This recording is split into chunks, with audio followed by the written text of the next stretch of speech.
Ya, teman-teman, akhirnya emas mengalami kenaikan sampai 3345, tapi kemudian berbalik turun, atau lebih tepatnya terkoreksi turun di malam hari, sampai kurang lebih 3270-an ya. Nah, lalu kemudian balik lagi, dan saat ini sesi Asia, kemungkinan dia sedang mengalami rebound kembali ke level 3300-an, cuman nanti akan kita lihat ya, apakah ini ada potensi penurunan, karena tadi malam ada berita, lalu kemudian apakah dia berbalik turun. Nah, ini berarti mengindikasikan apakah penurunan ini hanya bersifat sementara atau justru hanya ya bisa dibilang reversal lah ya. Ini yang perlu kita perhatikan nanti malam karena kalau kita lihat dari data ekonomi sepertinya ya relatif ringan. Hanya saja di sini saya ingin ingatkan ini adalah hari Jumat, kemungkinan profit taking dan juga sebagainya itu masih bisa terjadi, termasuk yang paling ditunggu-tunggu oleh market adalah data ekonomi minggu depan. Ada beberapa data ekonomi yang mungkin akan menjadi kejutan, termasuk juga mungkin menjadi pencetus ataupun penggerak market. Nah, kira-kira akan seperti apa untuk nanti malam? Ini dia ulasannya. Oke, satu hal yang membuat kenapa emas terkoreksi turun adalah nasib sebagai safe haven-nya berkurang karena ada rebound di pasar obligasi. Seperti biasa, teman-teman, kalau misalkan kita lihat di sini US Treasury-nya mengalami penurunan, berarti tekanan terhadap pasar obligasi relatif berkurang. Hanya saja mungkin ini temporary atau bersifat sementara, tapi it's okay. Kalau begitu, kita lihat saja dari nasib US Treasury ke depan ya. Kalau misalkan selama dia terjadi penurunan, imbal hasil treasury akan memberikan efek yang negatif juga untuk US dollar. Artinya normalnya mereka harusnya searah. Tapi karena kemarin itu adalah kekhawatiran terkait dengan obligasi, maka itu concern-nya adalah tertuju kepada mencari aset safe haven yang ternyata tidak tertuju kepada obligasi. Jadi kurang lebih akhirnya bergerak berlawanan. Dolarnya melemah. Nah, ini yang kemarin kita lihat justru terjadi kenaikan ya. Sampai detik ini kalau kita perhatikan range area masih bergerak sesuai dan kita tinggal tunggu apakah wave C ini sudah selesai. Anggap saja kalau sudah selesai berarti equal atau sama dengan wave A. Ini yang agak berbahaya ya.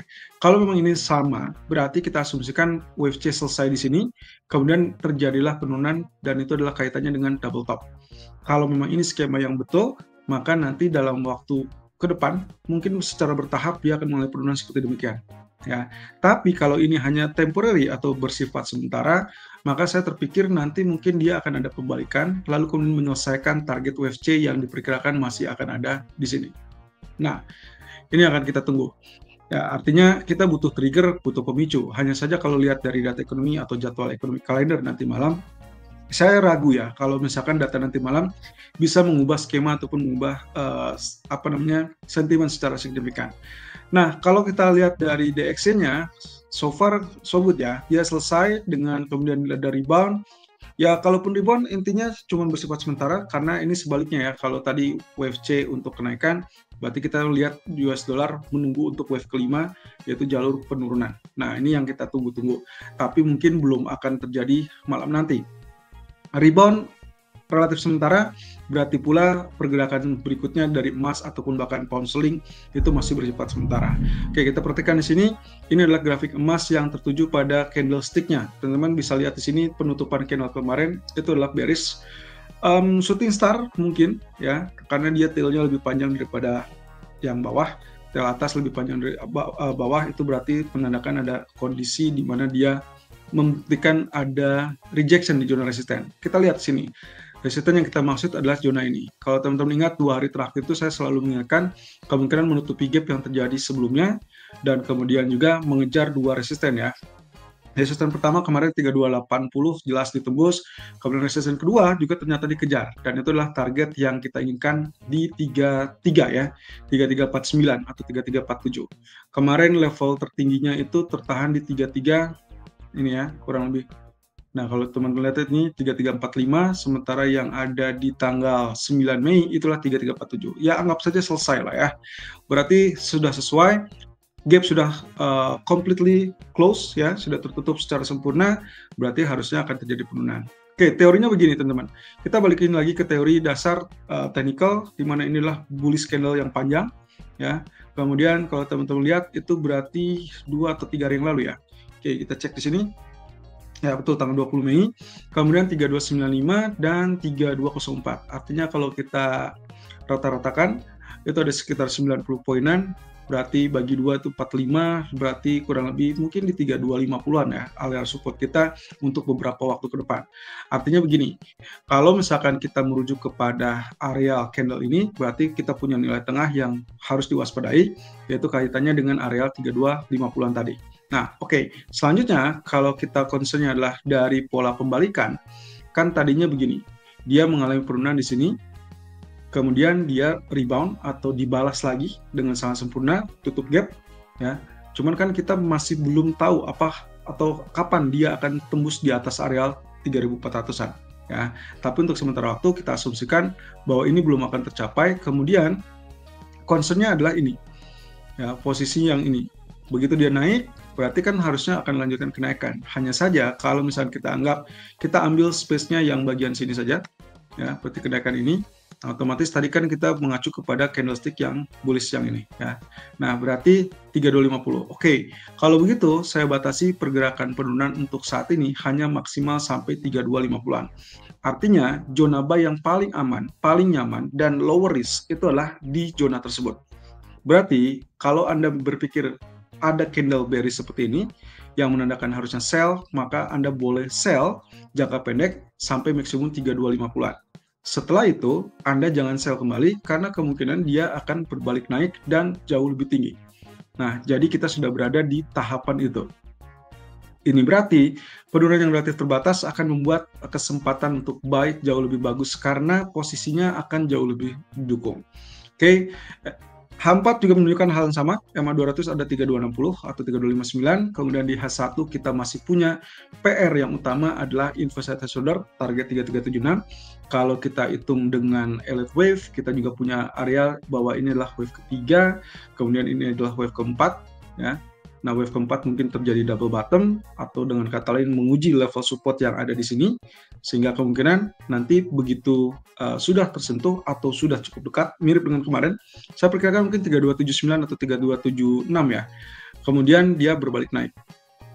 Jadi kalau pingin secara tren, berarti kita harusnya mencari level buy on dip di kisaran yang sama, atau kurang lebih mendekati. Atau kalau misalkan saya sell, maka dengan probability-nya adalah kemungkinan koreksi akan relatif terbatas. So, kemudian intinya kalau misalkan terjadi kenaikan di 3215 atau tembus 3215, Anda ubah strateginya menjadi buy. Selama tidak tembus 3215, Anda boleh sell, tapi target maksimalnya hanya 3270, 3280 untuk mencegah kemungkinan bahwa bottom kemarin itu akan menopang ataupun mendorong kembali. Nah, kemudian untuk pound sterling sendiri, kalau Anda lihat sini, kalau lihat dari technical-nya, ini sederhananya trend line naik, uptrend, berarti kita anggap bahwa dia masih tetap aman buy, gitu ya. Jadi posisinya dia seperti ini, lanjutkan kenaikan seperti ini. Nah, otomatis kalau teman-teman perhatikan dengan concern yang memungkinkan untuk terjadi kenaikan, harusnya kita akan lihat itu kenaikan yang sempurna. Tapi akan menjadi problematik kalau misalkan ternyata dia fail, kemudian dia turun di bawah 1.32 atau 1.3340-an, yang berarti dia akan turun lagi, lanjutkan dengan perubahan tren tersebut. Ya, jadi untuk sementara ini saya tetap prefer buy karena alasan yang sederhana adalah trendline menunjukkan uptrend. Belum ditembus, selama belum ditembus ya otomatis dia positif.